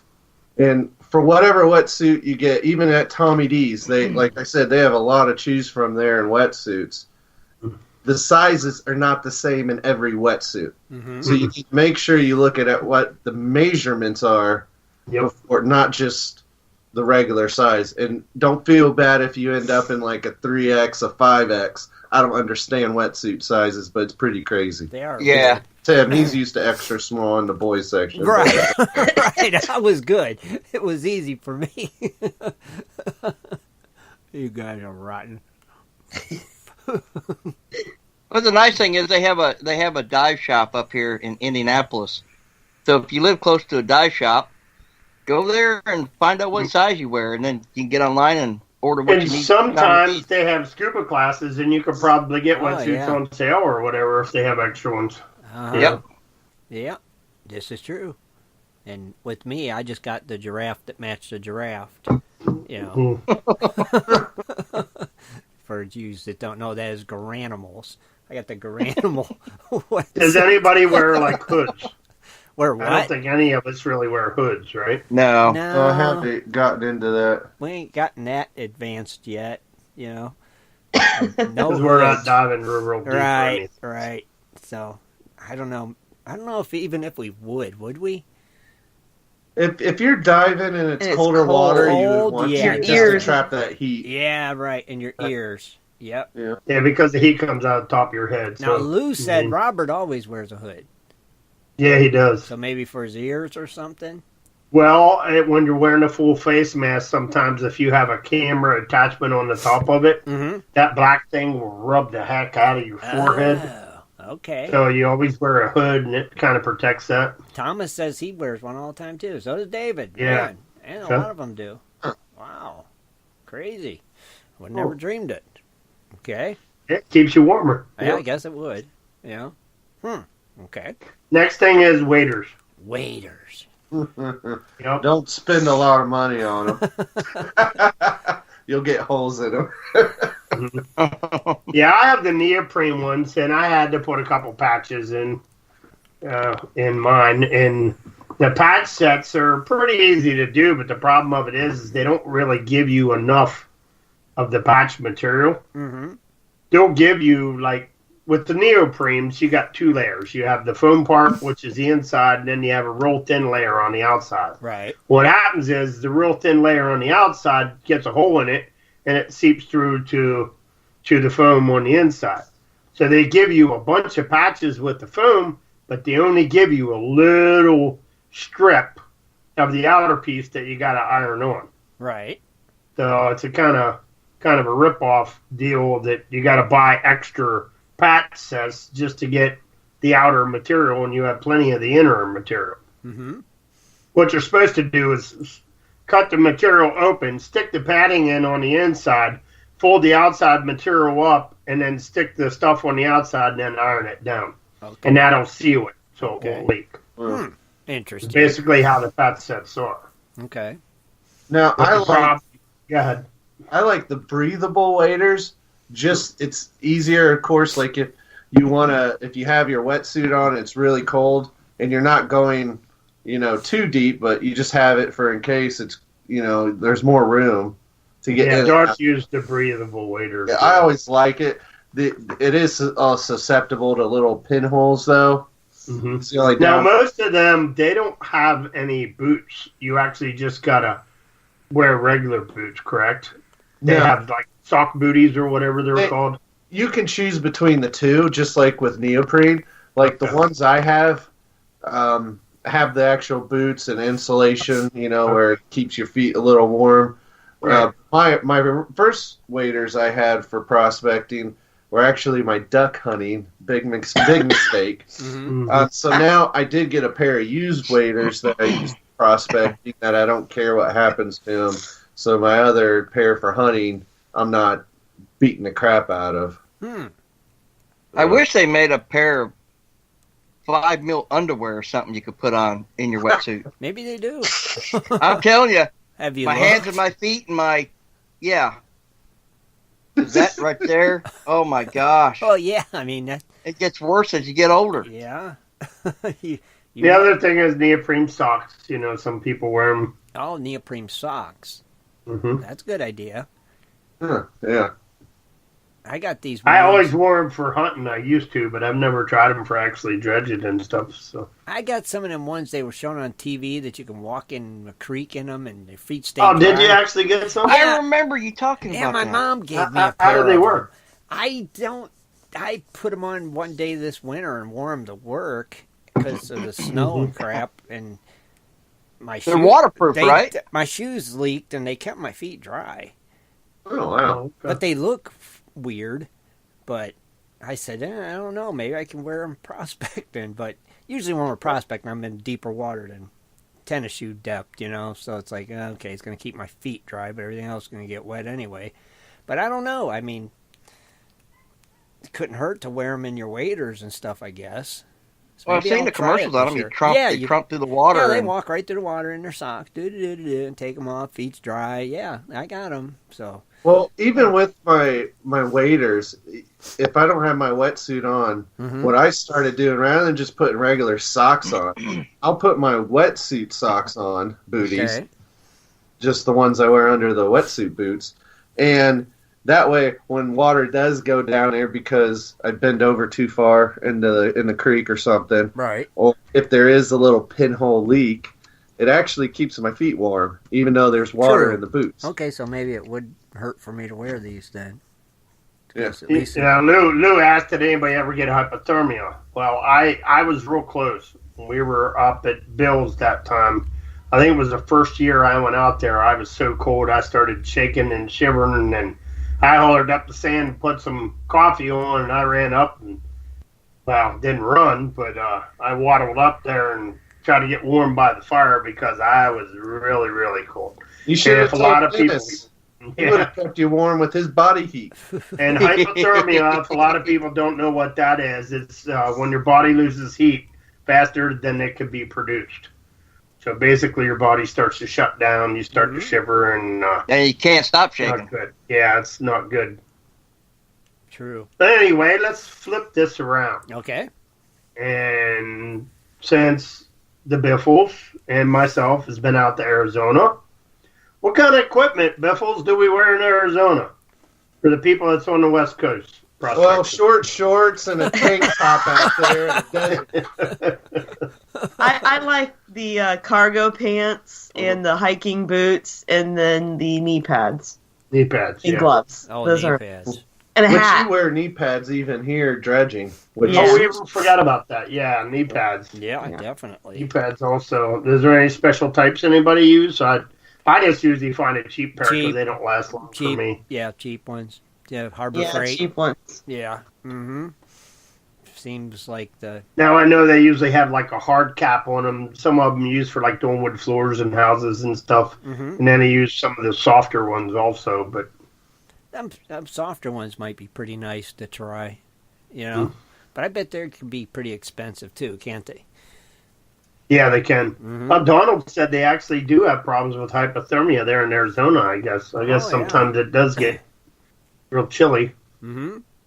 See, a turtle shell with gel. That must be the knee pads. Mm. Okay. Yeah, I've never heard of that. Me neither. In the hiking boots we wear, we got similar ones. They're the ones, they're really lightweight. They're like tennis shoes. They're like tennis shoes, breathable hiking boots. That way your feet don't roast up too much in them like military boots do or steel-toed boots would. But they're very comfortable. It's easy to walk and hike in them and climb down and all sorts of stuff. And they dry out fast should water appear from somewhere.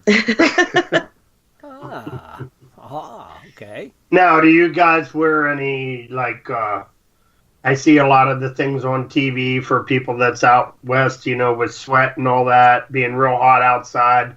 Do you use any of the cold bandanas and stuff like that? No. Dip them in water and a gel-activated thing cools you? Never. And one of the reasons from being in the Marines and the infantry and training and fighting in the desert climate, those, to me, weren't that good because one of the things, obviously, in a hot climate like that, you have to be careful is hydration, and you don't want to make yourself feeling cool and not realizing you're getting really dehydrated. Right, and that's what a lot of people don't understand. Us being in the military, and we went through that. That's why I wanted to bring it up. It's not always good to put ice cold stuff on your forehead or around your neck because it can actually drop your body temperature. Plus, if you're dry washing, it's all going to turn to mud and muck around you, and you really want that. Yeah. Now, the one thing Kathleen and I do both wear a lot, we have our mining cowboy type hats, crushable hats that we wear. I love that something hat with a wide brim. I would say that's going to keep your head cool as well as keep a lot of sun off the back of your neck somewhat and your head and face. And that's another prospecting thing, basically hats, because being out in that direct sunlight, we always try to find shaded areas when possible. But when you're out in that sunlight and you get a bad sunburn or something like that, you got to have protection on. Yeah, I always wear a baseball hat. So. Right. I think Dennis does too, pretty much all the time. So. Yeah. Definitely got some protection there. Now, is there any certain thing you shouldn't wear, Shad, while you're out there in the desert? You shouldn't wear shorts. No. Honestly, and people think because it's so hot you should. You're going to kill yourself with a lot of stickers. Yeah. Stickers. Oh, yeah. Everything you touch out there pricks you. I mean, everything. And that's why I like the cargo pants. Now, jeans are good too, to be honest. I love cargo pants, though. They're just more comfortable. And if you get the ripstop ones, when you walk through, the thorn bushes and everything else out there, they're not going to rip a big hole in them. Okay. They'll tear a little, but the ripstop prevents it. And it's similar. You could honestly go to, even a surplus store and get the military recent ones in the past 10, 15 years because they're same type of thing and it's really cheap. Right. Donald said he wears sweatpants, but the stickers won't help that. Oh, God, no. But, yeah, and cargo pants, the other thing that's nice about them, they're lightweight and they're thin. Right. You could get some real thick ones, but I wouldn't. Mm-hmm. So it's not going to roast you. And believe it or not, after being out there in pants, you seem like, you're going to burn, especially us East Coasters venturing out there to Hades. Right. Yeah. Right. Like Donald said, you do get used to it. You do. Yeah. Okay. And don't wear flip-flops or sandals prospecting out there. No. One, you're going to drop a rock. Two, you get a scorpion or something else. And with thorns. Now, I do wear them around camp because I'm retarded, but that's just me. I'm not suggesting anyone do that. No, don't do what Shad does. All right, are we missing anything, guys, in the chat room or you guys? Let me think. Well, I posted Dennis's prospecting clothes on the main. Oh, did you post that one? Yeah, that's what not to wear. You posted in the chat room, Shad, what not to wear? Well, I just said it's his prospecting clothes. Oh, okay. I'll post. Oh, he put it on the main page. Oh, there's the link to it. Oh, he put a link to it in the chat room. Okay, there's. Yeah, everybody take a look at that on the main page. That's what you're not supposed to wear. What not to wear prospecting, right? I think I was wearing my birthday suit. Let me see what this is. What not to wear. That's sexy, though. What not to wear. Let me see this. Yeah, that's what you kind of get when you sing the birthday song. Yeah. You do not wear that look.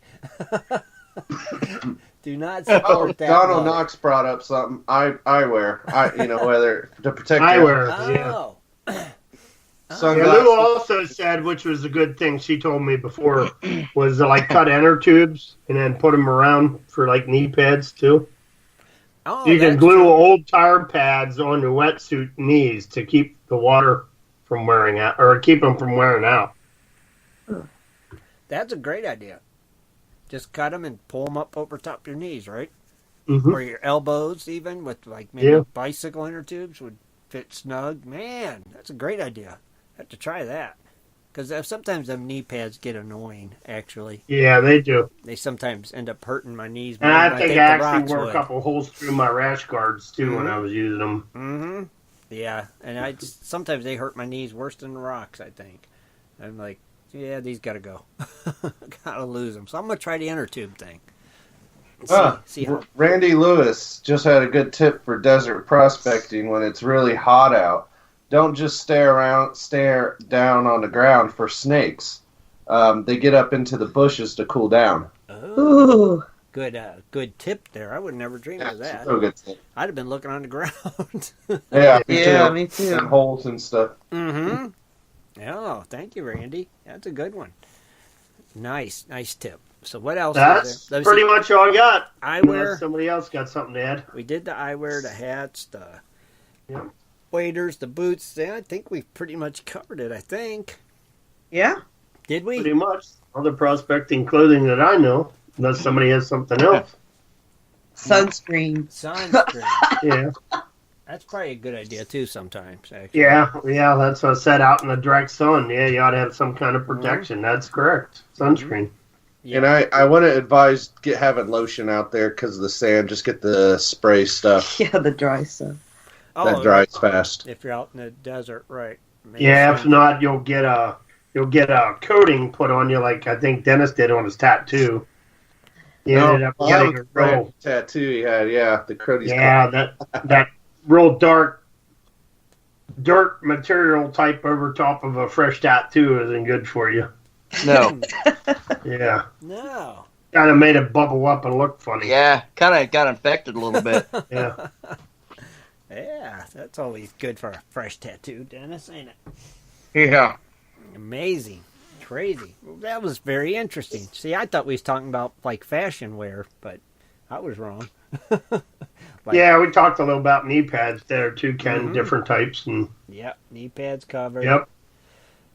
I think we covered it all, Rich. What do you think? I do believe so. Let's move on. Well, let's just go ahead and take a quick break. And Wait a minute. Oh, Before we go to a break, I want to get a couple of trivia Snapple like real you did last real week. facts in. Yeah, Okay. and see if anyone can guess it. Okay. And the crew you don't count. Okay. I've got two of them here. Okay. Okay. And we'll see if anyone can answer it while we're on break. All right. The first one is the Oscar statuette is Britannium plated with what?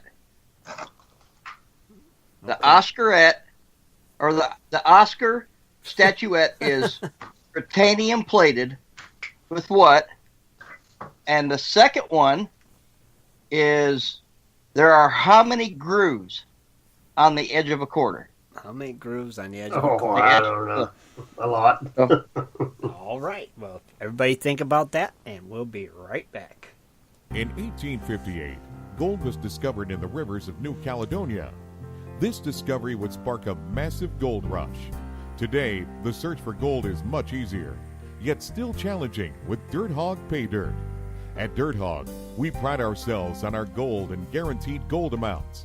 Just visit DirtHogPayDirt.com today and buy yourself a bag of the best pay dirt concentrates on the market. Order with confidence in Canada and North America. DirtHogPayDirt.com, the best gold concentrates on the market, period. Also, be sure to check out our Honest Bonus program. If you're interested in gold prospecting or treasure hunting as a career, hobby, passion, or just something you're interested in getting into, you have to visit goldprospectorspace.com. At goldprospectorspace.com, you'll find forums, chats, videos, blogs, sections on dry washing, metal detecting, high banking, and so much more. At goldprospectorspace.com. There's a store, classifieds, and at goldprospectorspace.com every Sunday night at 7:30 Eastern Time. Tune in to Prospectors Radio, the talk show for gold prospectors and treasure hunters. GoldProspectorspace.com is a social network with thousands of members, and everything you need is at GoldProspectorspace.com. Sign up today and get connected to others who share your love of gold and gold prospecting. Let the treasure hunt begin at GoldProspectorspace.com. GoldProspectorspace.com.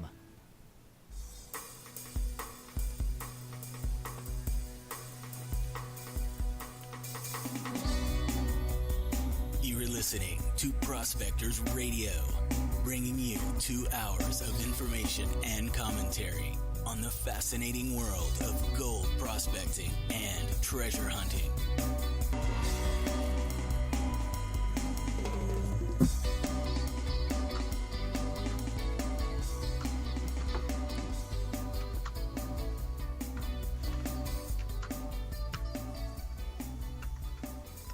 All right, we're back. All right, Dennis, what's the answers? Well, I saw some of the answers said rhodium or something, Rhodium, copper, gold yeah. leaf. Mm-hmm. The Oscar, and this is real fact number 1262. The Oscar statuette is titanium plated with 24 karat gold. Oh, okay. Ooh, fancy. Okay, what about the quarter thing? The quarter thing is there are 119 grooves on the edge of a quarter. Ooh, well, a lot of people said that. What's the grooves? The little slots going up and down along it? Yeah, the outer edge all the way around. 119? 119. Okay, how many people Googled that answer? Probably the easiest one. Probably. To Google too. Yeah. How many grooves on a quarter? Quick, Google. Tell me. I should have asked Siri, but I wasn't eligible anyhow. But very cool. 119 grooves on a quarter in 24 karat gold.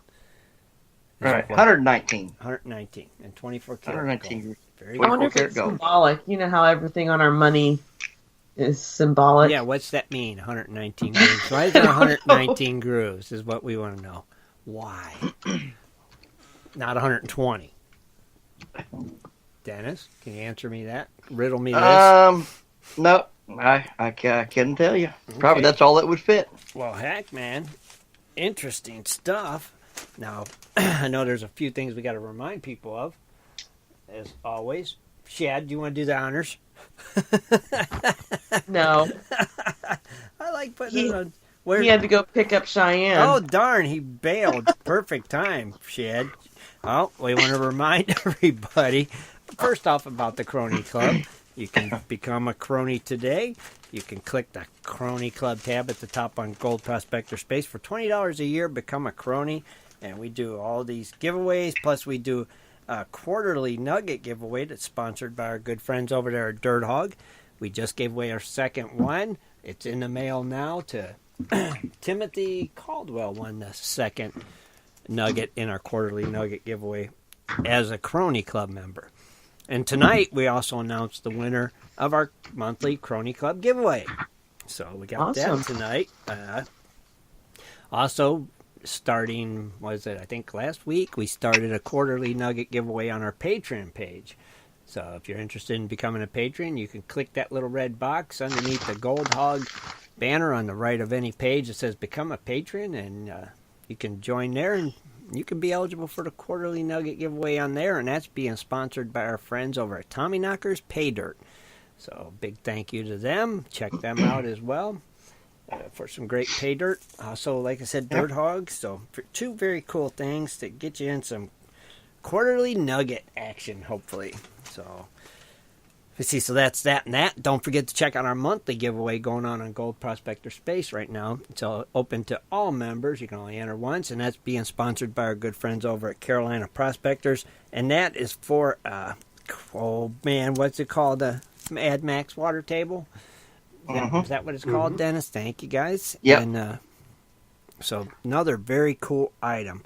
Here, let's take this caller. We haven't heard from our good friend John in a while. That is for... Hello, John. How are you tonight? Doing great. I just had one thing to add about the little grooves on the quarter and also on other monies. Okay. But y'all all know why they put the grooves on there? Nope. It's to keep people from shaving the metal off of it. Oh. Really? Yeah. You shave the metal and sell the shavings off of it. Really? That was the original reason for putting the grooves in the coins. Okay. Like when they had the silver, you mean? Yeah, when they were real silver and everything. Yeah. Okay. So people would just shave them down a little bit and get some silver off and accumulate. Well, I guess it kind of makes sense. I knew there had to be a meaning. There had to be to why something. they did that. But that's the reason they put the grooves there. Okay. Is there a reason? Yeah, as far as for the reason of how many, that I don't know. Okay, that was my next question. Is there a reason why there's only 119, not 120? That I don't know, but I know that's the reason they put the grooves on them. The silver and as looseness as the gold coins. Okay, good to know. Thank you, John. What's been happening? Not a whole lot. Been doing a couple of YouTube videos and different pay dirts. Like I say, I don't really post a whole lot of the reviews or whatever over on the site. Is I like to support our sponsors, right. Of course. And I do some of their dirt too, but like I say, I like to experiment. And we appreciate that, John. Now, I seen you just did another nursing home panning demo. How'd that go? That went real good. I had a couple of ladies that were really interested in it, so I went ahead and gave them a pan apiece and some extra dirt to play with. That's cool. How was the turnout for it? Did you have a good turnout? Like I say, I had about 10, 12 people this time, which that's it's good. not bad. No, that's good. We'll take that, won't we? And, Yeah, they appreciate and it's a whole lot easier with just one person doing it to manage that many, yeah. I don't know how you do it just by yourself. I couldn't do it without Kathleen and Dennis and I mean, it's tough with four of us. Yeah. Yeah. Well, like I say, I enjoy it and have fun, and it also helps me with my painting skills because I let them do a little bit, and then I go back over what they did and repaint their pans for them and pick everything out for them. Oh, that's awesome. And so it picks my skills up a little bit, a little more, also a little faster too. So right. Well, it's cool. I always like seeing when you do that. I think it's a great thing that you're doing, John, when you do that, for sure. So keep up the good work, my friend. Oh yeah, like I say, it's something that I enjoy doing. Mm-hmm. Oh, I understand, because I know we enjoyed doing it. The ones we've done, it's been a lot of fun. Oh yeah. Mm-hmm. All right. Well, I just wanted to call and provide that little bit of trivia for you. Well, thank you, John. It was good hearing from you, buddy. You. All right, y'all have a great evening. You too. Take care. Thanks, John. Bye, John. Bye. Very cool. So now we know, Kathleen. I knew it. Yeah, I knew there was some kind of method to it.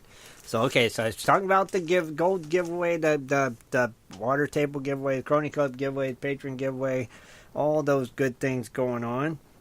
Also, I wanted to let everybody know now that the show is now also available on SoundCloud. And I believe it'll be on there to me. When we end the show, it goes on SoundCloud. So they can catch all from this point on, episodes. I've never on heard of that. SoundCloud. SoundCloud. Yeah, it's a big. Either. Yeah, it's a big one too. So we're on there now too. So try to get We're in the us, cloud. try to get us on everything, so Yeah. people can find us pretty much anywhere if they want to listen to us. That we're there. We're in the cloud. We are in the cloud. We're in the heart. We're in the cloud. We're in the everywhere. So if you're looking for us, we're not that hard to find. So let me see. That's that. Kathleen, we need you to get us a name so we can give away a gold pan vial and snuffer from our good friends over at MakeYourOwnGoldBars.com. So Alrighty. you get us a name. Let me know when you're ready. I'll keep jabbering on about little things, and then Jib jabbing. And then we'll be announcing the winner of our Crony Club giveaway here in a few minutes. So look forward to that. And then we'll probably wrap And it. and then when Kathleen's ready, we will see who gets. I have a name. Kathleen has a name, and the rules are like always. When Kathleen calls your name, you have 1 minute 30 seconds to answer in the Gold Prospector Space chat room that you are here. It's that simple. Kathleen, let's hear that name. This one's easy to say. Okay. Brian Smith. Brian Smith. That is easy. 1 minute 30 Brian seconds. Smith. Dennis's theme music.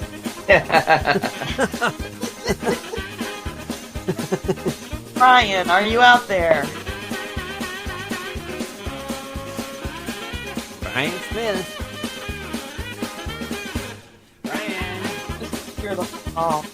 What's that? I think he just wants to hear the whole song. Probably. So we'll give him 1 minute and 30 seconds of the song.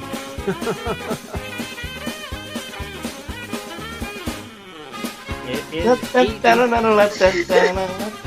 telling you, that's Dennis's theme music all day long. Perfect music for him. Come on, Brian.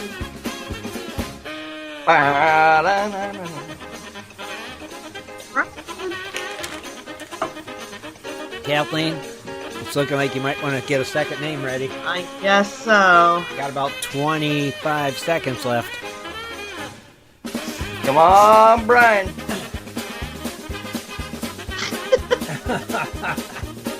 10 seconds.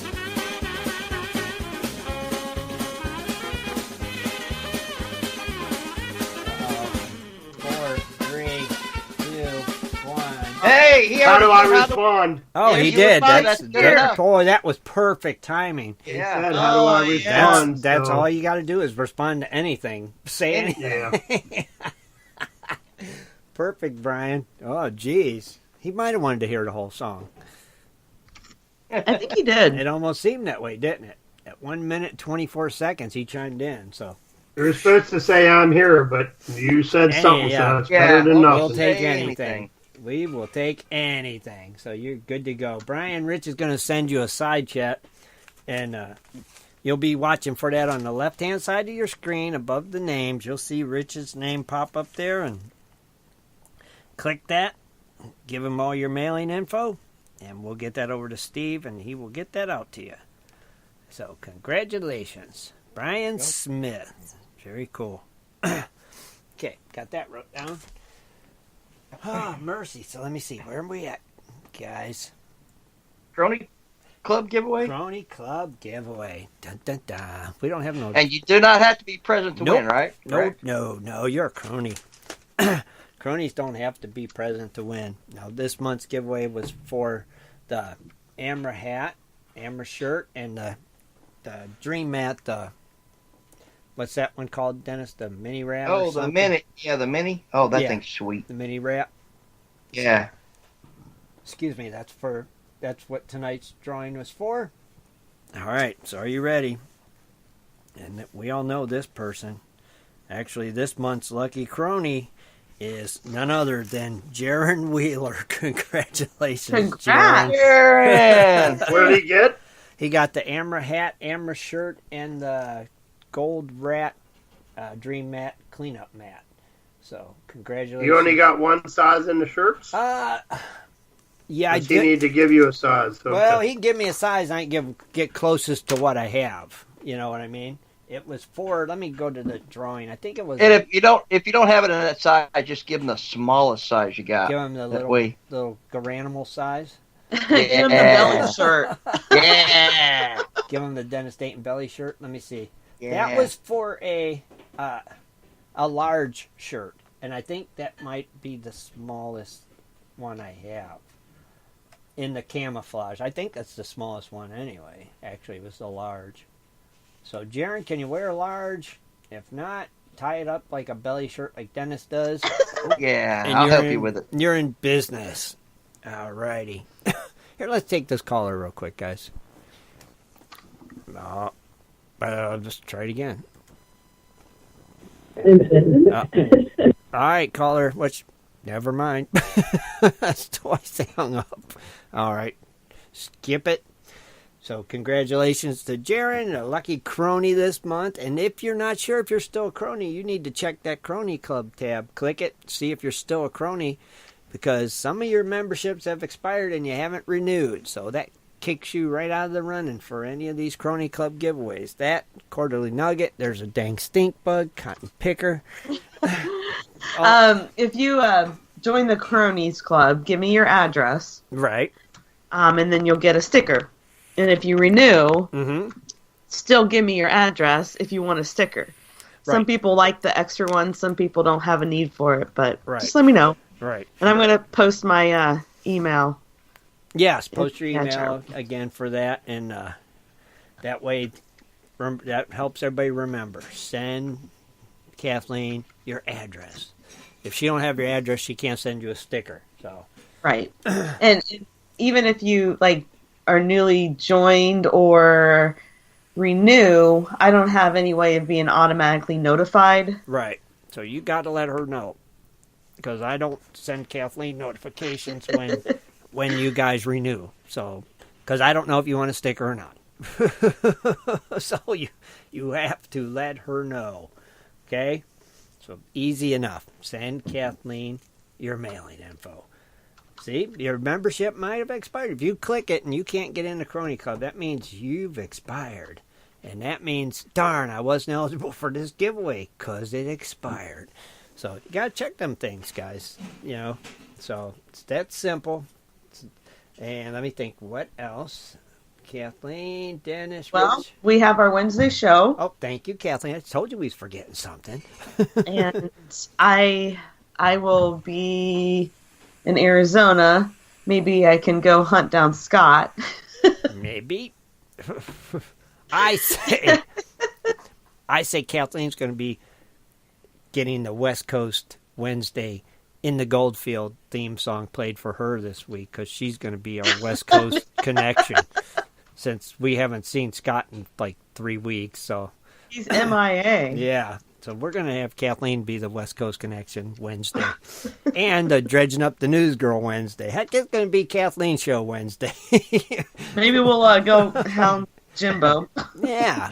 Something. We'll figure this out. But that'll be cool. Kathleen live from Arizona this coming Wednesday on Prospector Radio. So that'll be cool. You'll get the Dredging Up the News right from the heart of Arizona. So that's going to be pretty cool. Look forward to that. I swear we're forgetting something. Don't forget to check out Ed's show Tuesday. Thank you, Dennis. Yeah, I'm not sure who he's having on. So me neither. But 8 o'clock. 8 o'clock Eastern time. Yep. Where at, Dennis? YouTube. Yeah, YouTube. I know I it sit there happens. and looking at it. Tuesday night hangouts with Ed and Jess and Dano over there on their YouTube channel at 8 o'clock Eastern Standard Time. Be sure and check that out. Always a great show, good times, lots of fun. Kathleen and Carrie was their guest last week. If you're interested in seeing that, it's right there too. You can click on it. They have archives of their show just like we do, so check that out as well. Let me see. Did anybody watch Parker's Trail? No. Did not. Oh. Did you guys watch it? I did. I didn't.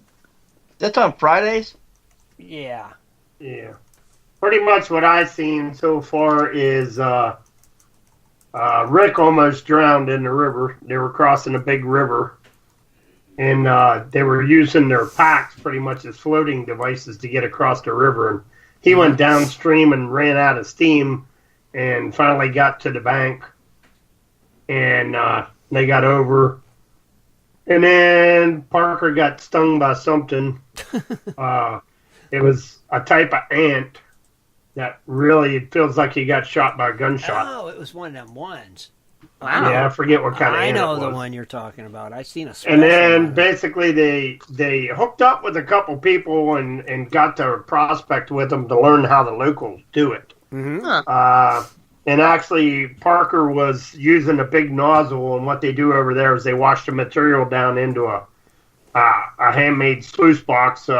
Most of the time, they just drive a vehicle down in and put the tracks down in there and add mats in, and then use them as riffles. And they run the water down these slopes, and then the material goes over top of the matting, and that's how they catch their gold. Right. They're called a bullet ant. ant. That's what it was. That's what they're called. Yeah, I heard those things are nasty when they bite you. But basically, they're kind of screwed right now because they cannot find any ground to mine. People won't let them mine. So now they're going to a different area to where a big gold rush is, supposedly, and they're headed to that area right now to try to find a place to prospect. I don't remember the name of it, but okay. Now, are they, like, having a big operation, or they just want to get some gold? Right now, they want to do it how the locals do it. They don't want to bring big equipment in. They want to just basically have one or two pumps, wash the material down like they do. That way it's cheaper because you don't have to pay too many people. Mm-hmm. 4, 5, 6 people can run an operation. You know, you don't have to have a whole lot of equipment. You only need basically pump and hoses to wash the material down. Right. So it saves a lot on doing that. Got it. But they did rent some 4-wheelers that they wiped out on and some other stuff. Oh, jeez. Yeah, I don't know if I'm interested. They're in that one. basically in boats now traveling to go to the next location to try to find a gold rush. I'm more interested in this one that Ray posted, the Alaska Treasure Hunters. It premieres next Wednesday on the Travel Channel. Oh, that sounds good. I have that scheduled, but I didn't get to watch it yet. That one I didn't get to watch the Civil War one yet You either. didn't watch that one yet either? That one will be ending soon. I think this week's the season finale for the Civil War one, Rich. Yeah, I finally got to watch because I missed last Tuesday. Mm-hmm. And it come out at like 2:00 this morning, and I was like, I had to watch the previous 2 episodes, which was fine, but I finally got to see it where they dove down and then the main guy got injured. Okay, you did see that. Any idea? Yeah. Has anybody heard anything about when the Feldman show is going to be premiering? Any word? Seen anything? Okay, but we're keeping No an date eye out. yet. Okay, well we're keeping an eye out for that for sure, right? And yeah, so it seems like they're bringing more and more treasure shows on, don't it? Oh yeah. Ray said he's going to the premiere party here in town to watch it. So. Oh, really? They're having a premiere party? Ooh, that's pretty cool. Oh When's wow. that? In Alaska. Mm-hmm. Oh, wow. Fraser, yeah. Yeah, it premieres next Wednesday Yeah. on the Yeah, the June Travel Channel. Mm-hmm. That one might be pretty interesting to watch. It's called Alaska Treasure Hunters? Yep. Yep. That'd be cool. Yeah. Yeah. We Wednesday. finally finished Whitewater. Oh, you did? Yeah. And? It's really exciting, like, just seeing the water and the dredging. And Did they do the final already then? Yeah, we just finished the last one. Okay. So I think they only found like 2 ounces so far or something. I don't know. Yeah, that's really all they found. And then all their hole filled back in by the big storm. Oh, yeah. I'd seen. I Yeah. washed away their diversion wall. Yeah, But I they were will down say- like 10 or 12 feet or whatever, and then now it's filled back in. It was neat to see some of the ingenuity of things they did to be able to mine and dredge there. The rocks. And then that rock grabber. Yeah, the claw. Yeah, that thing was pretty sweet. $3,500, like but well, it's pretty ingenious. They run the cable across, and then they concreted. They drilled big holes, and then they put the inserts in there that they could thread stuff into, and they concreted it in the side of the walls. Mm-hmm. And then they run the cable across, and they had a hoist And they can hoist their dredge in and out of the water, and then hoist the big rocks up out also. That's a good idea. That was pretty cool. Yeah, that's pretty cool. Nice. Then they use the come along on some of this stuff also. I still haven't watched that one yet. I need to get caught up on a lot of these things, apparently. But I'm definitely going to watch, I think, that new one. So we've been watching Wicked Tuna too, but that has nothing to do with prospecting. No, it's not the same.